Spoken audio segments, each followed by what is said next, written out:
boîte noire. Non, Pentagone.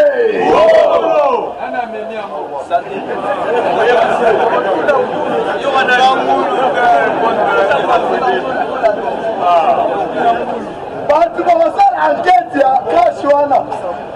Et ça, deux grandes puissances.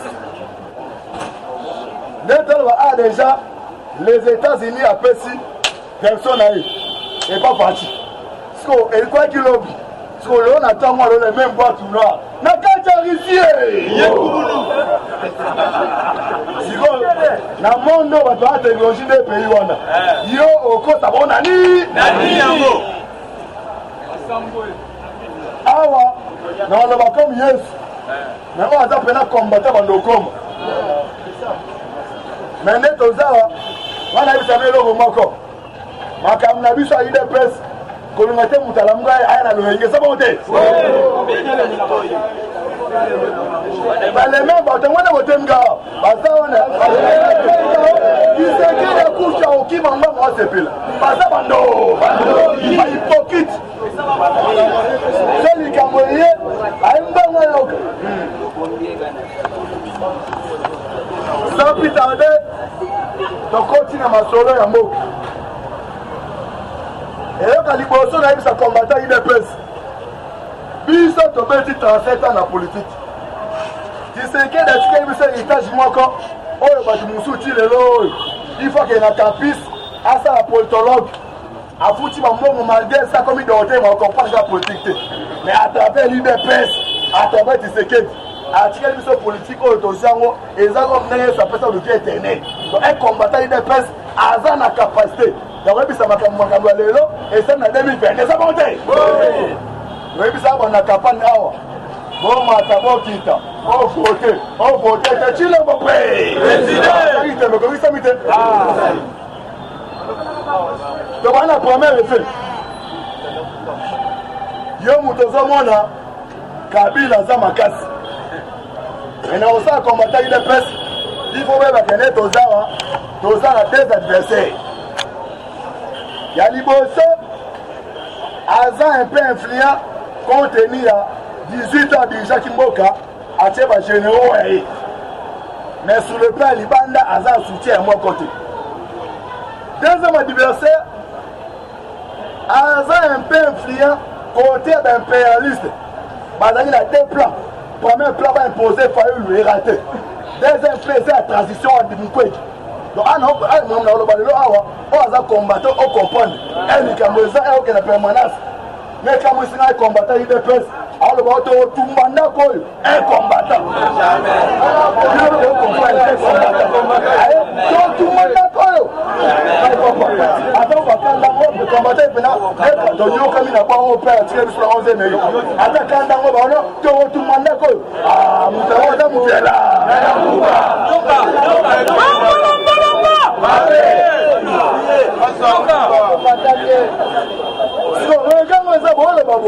Mais vous avez un peu de il y a beaucoup de la cadence. Premier effet, n'a expliqué bien des adversaires. Parce qu'on est aux Zawa, il est petit, c'est là qu'il au milieu. Donc, pour moi, l'adversaire, deuxième adversaire. Donc, parmi les deux adversaires, l'adversaire a le plus dangereux et ça a un bloc impérialiste. À dehors de la mouka, à comprendre ce politique. Bakangi, Bamindou qui ne répond en Gili, après à ta crash et que les gamins. Ok, Bemba, n'a qu'à dire gamins.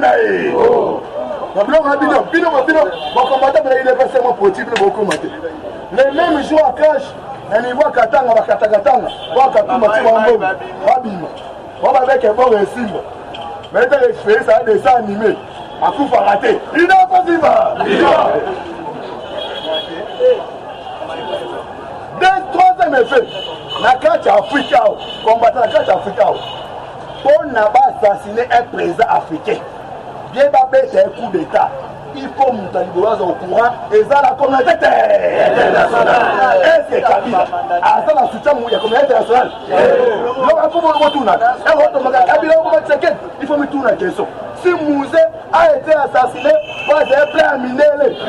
On va pas utiliser bandeko na bino mais so Kabila azawa azana ni structure libanda biloko mata fotuna Kabila bo Tshisekedi ese Tshisekedi ne aza pas l'état libongo boko Kabila na betao nana batala batay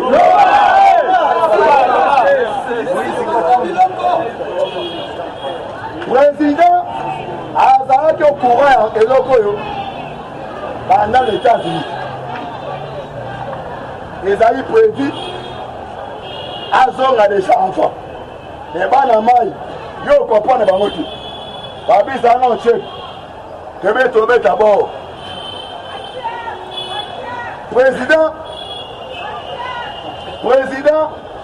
alingaza akomi na Goma sisi ba momna na Bukavu attendant voir le niveau aéroport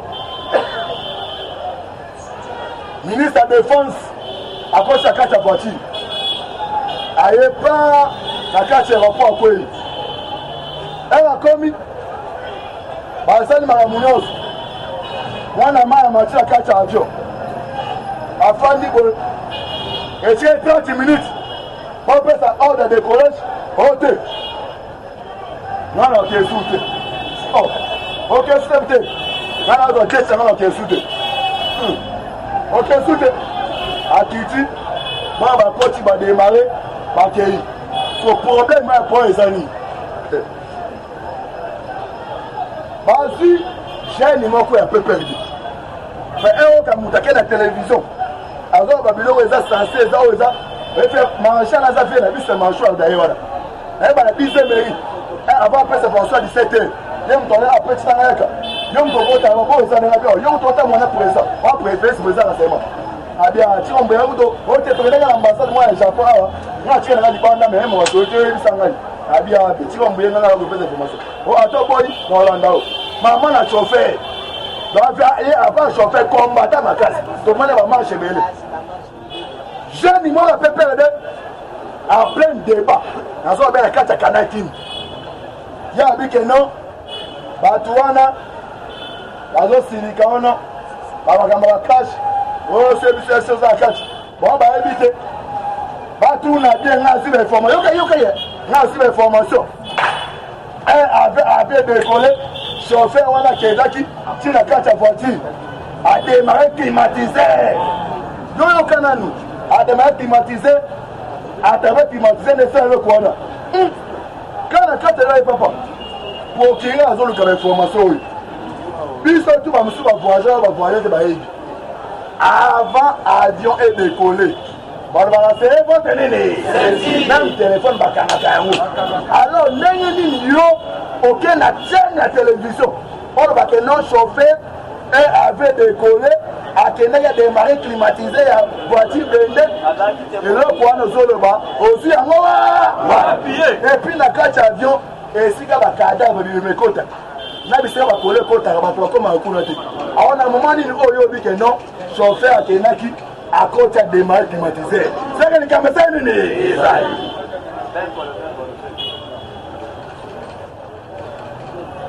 avion est décollé na comme ba depuis nango et mon ami na Sankuru parmi ba depuis wana ba moni dessin ya balle na avion top secret ça wapi ya moni présent pour na mesure d'enquête ABC général Iluma oya GR c'est vous avez remarqué Nicolo jo ana officier ona wa matama ona wa jira ye mta oza makamu koto bilu ngabina oza koto tozo mene ba enquête siko na ba enquête ona etats da benyimbangu wana kuti festa mo ngafulu o ka pa de deke abelenga mbatale a papa boy bisa zo abo ako makoto papa basi tala pesa terrible alors on kuna pas ba monter ba lewe pas après ça code destination pas de nation ba comporte ba zo de musuno c'est bon peut-être c'est le même ça kende na na ça c'est ba kende va commencer ba zi sur ordre ordre est-ce que ça va évader bon ça kala quand on est en Angile oh c'est le aéroport dit quand on est en Angile Voilà. À Kisuana. Si on va faire des présents. Avec la main à foule. À Simon à foule. Maman, c'est.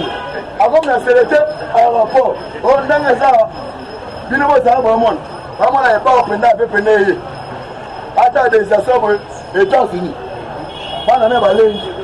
Ni les gens qui s'est passé. Yo la histoire ah bien. Non, la bataille, la bataille.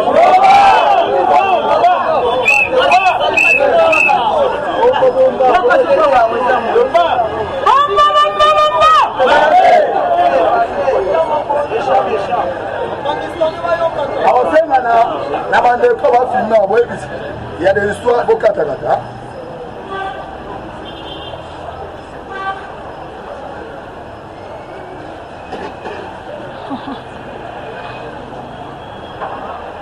Président du peuple, pas États-Unis. À quoi il n'a qu'à Washington. Et à quoi l'ambassadeur a RDC de la Kuna. À bien qu'il y ait des présidents, il faut être en aéroport pour toi Yamaro. Président, moi, je suis en physiquement privé. Donc, les gens, nous sommes en train de on comprend sur des guerres politiques. Il n'est pas si bon. Président, nous sommes là. Toya mbayo mtamtapa na papa na biso fana ndako na mamwe za ya biso officiel c'est visite privée yo fana parler OK président que ala yi loger na quartier mo wanza niveau de Washington abeti banda 9h à États-Unis ti 18h na carte à salle la réunion secrète na délégation à Pentagone au monde qui est mundele siko parti j'ai qu'à catch. Ok, mon discours déjà. Tala. Mundele musoza mundeta. Boba la bloka pamba kabila ko kapatite. Aza mukie yo combattant ko fa ite. Si c'est que dans diko. Yo lidelo bikete. Utembi wa 5 ans. Alobi abe on a remonté le business la balabala. Allô.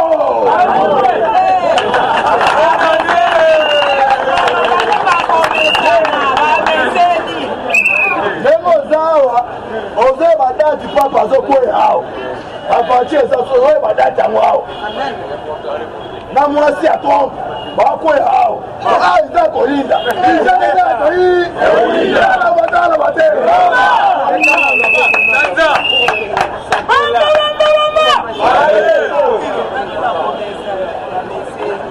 Ane na demia. Bango babulaki. Soki bazi boîte noire, on fait ça bango. Boza boîte noire. Ok, dans partie la bête masolo banakala. Ok, Monisco, le premier jour là, c'est la boîte noire bon bien. Abi gelé ango. Gelé. Moi kuna ba luka, ouais boîte noire. Ouais boîte noire. Et déjà, moi je suis fondé dans ce qu'on s'en de nous. Sur voiture voyager. Ok, bon déjà, ils ont un aéroport. Non, moi, les acteurs pour la carte à sac. Boîte noire. C'est que, c'est ça. Vous comptez Moka. Ok, il y a des États-Unis. À quelle boîte noire? Après ça, on a servi cette présence pour le Pentagone. On va dire qu'on étudie. Pa. La vie, c'est là.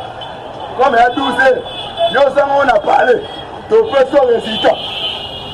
Et 18 ma belle ici. Excellence. To ça le test à Adèle. Joe a dans la sida. Il n'a pas si bas. C'est ça mis à résultat. Pentagone. Selon les informations Pentagone. L'avion a été abattu. Yo ça a un problème politique. La répété bien, selon le résultat du Pentagone, tu veux dire que c'est les Ahawa, pour les Ahawa, ça va mousser les petits résultats dans la moitié. Mais sur la vérification, il y a moulu aux États-Unis. Tu y es, mais on a vérifié ça l'enquête. L'avion a été abattu. Alors, question va se tourner. Avion va battre en mot de mine. Ok. Selon les informations, non, la bataille. Non. Bamba.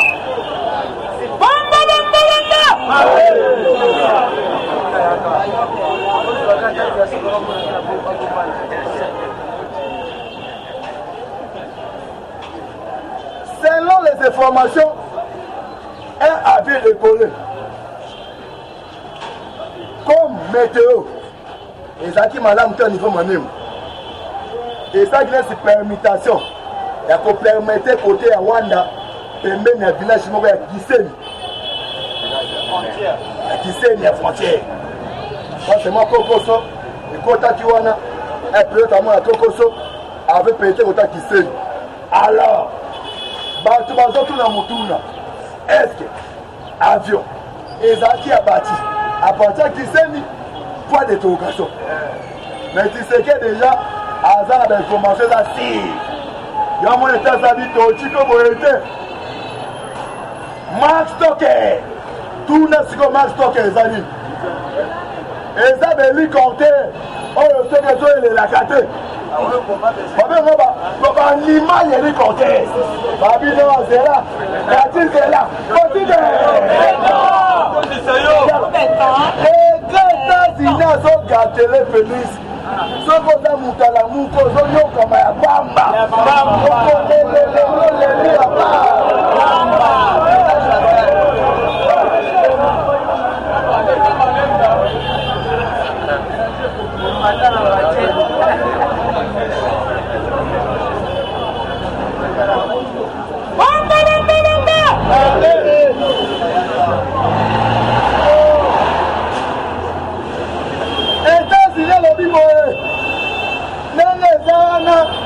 Fati c'est là, comme c'est là-bas, résultat.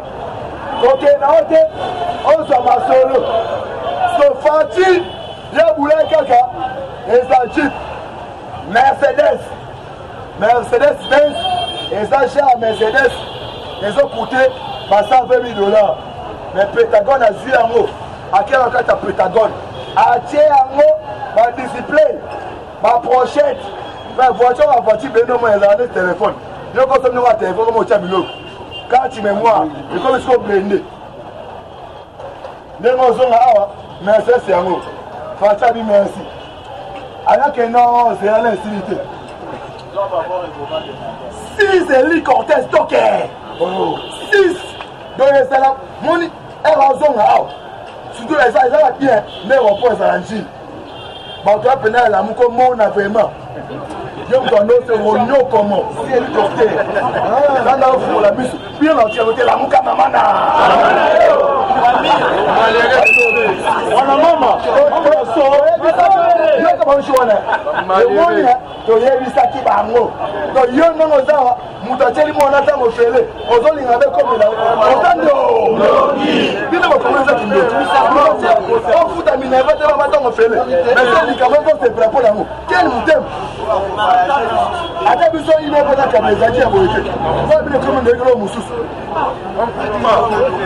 Donc Fati a dit si bon, stocké. Elle a raison à raison à Nango. Ce que les Sougarana, ma PC, unité comme Nango, Stam. Unité Stam, Wana, et ça unité, et ça équipe 9. Dernière équipe, est à niveau Pentagone. Et Bazar, pendant combien 240. Bah, je suis plus de 20 membres, 20. Bah, oui, on s'en a pour l'instant. Nos occupations, la sécurisation de cette équipe.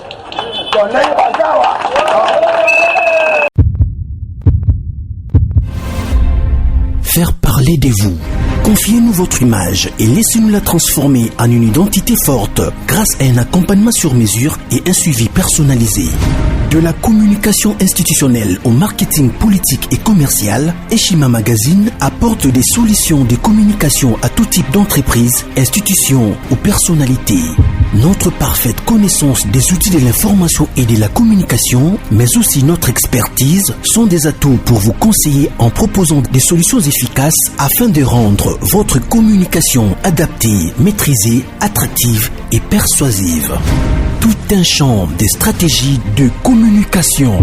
Magazine congolais d'information générale, Eshima Magazine bat au rythme de l'actualité. impartial, documenté, instructif. Eshima au cœur de l'info. Communiquer de manière impactante nous exige une analyse approfondie de besoins, des objectifs et des cibles. Eshima Magazine assure l'intégralité de la promotion de vos projets, de leur conception à leur réalisation. Conseil en stratégie de communication et publicité, désir de partager, ambition de convaincre. Faites-nous confiance. Nos méthodes de travail, notre rigueur, ainsi que nos compétences comme identité de support des communications font de nous le magazine de référence. Retrouvez Eshima Magazine au 4012 avenue Ouya dans la commune de Kintambo à 2 minutes de magasin. Contact eshima-magazine@hotmail.com. Téléphone plus 243 85 11 34 444. Eshima Magazine, un nouveau standard d'information.